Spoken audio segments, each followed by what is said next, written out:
Uh-huh. It must be in the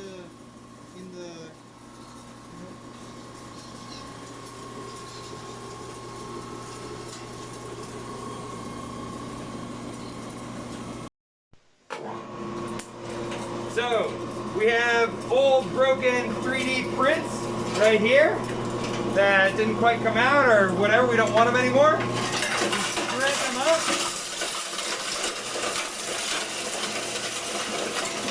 Like a raining out here.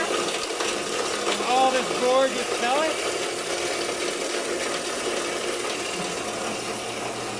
Same stuff. This is just the white. Scoop up some of this stuff. And then load it right into